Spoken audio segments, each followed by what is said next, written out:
আজকে কি এমন একটা রেসিপি রান্না করলাম যেটা খেয়ে সবাই তো আমার প্রশংসায় একদম পঞ্চমুখ। আসসালামু আলাইকুম, কেমন আছেন সবাই? আশা করি ভালো আছেন। আলহামদুলিল্লাহ আমরাও ভালো আছি। চলে এলাম নতুন একটি ব্লগ নিয়ে।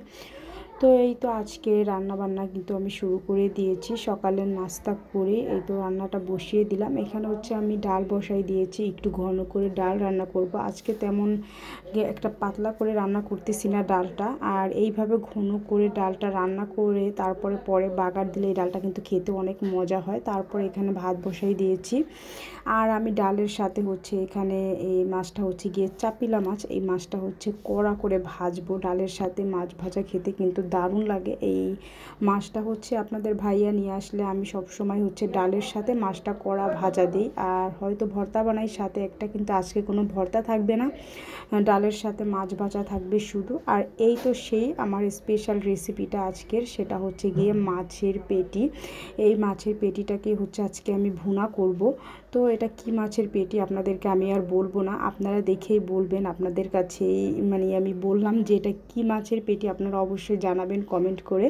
তো যাই হোক, এখানে আমি সব কিছু কেটে কুটে একদম রেডি করে নিয়েছি, মশলাও বেটে নিয়েছি সব কিছু। এখন শুধু রান্না বসিয়ে দিব। তো ডালটা যেহেতু হয়ে গিয়েছিল, ডালটা হচ্ছে আমি বাগার দিয়ে নিলাম। আর এখন হচ্ছে গিয়ে আমি মাছের পেটিটা ভুনা করব। তো মাছের পেটি ভুনা করার জন্য এখানে আমি কি কি মশলা দিয়েছি একটু বলে নেই। এখানে পেঁয়াজ মরিচটা একটু ভেজে তারপর একটু আদা রসুন জিরা বাটা দিয়ে দিয়েছি, হলুদ মরিচ ধনিয়া গুঁড়া দিয়ে এখন আমি মশলাটাকে খুব ভালো করে কষিয়ে নেব।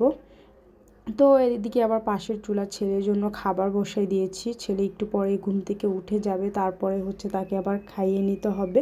তো এখানে হচ্ছে গিয়ে আমি মশলাটাকে খুব ভালো করে কষিয়ে তারপর হচ্ছে ধুয়ে রাখা মাছের পেটিগুলো দিয়ে দিলাম, আর পেটিগুলো আমি খুব ছোট ছোট করে কেটে নিয়েছি।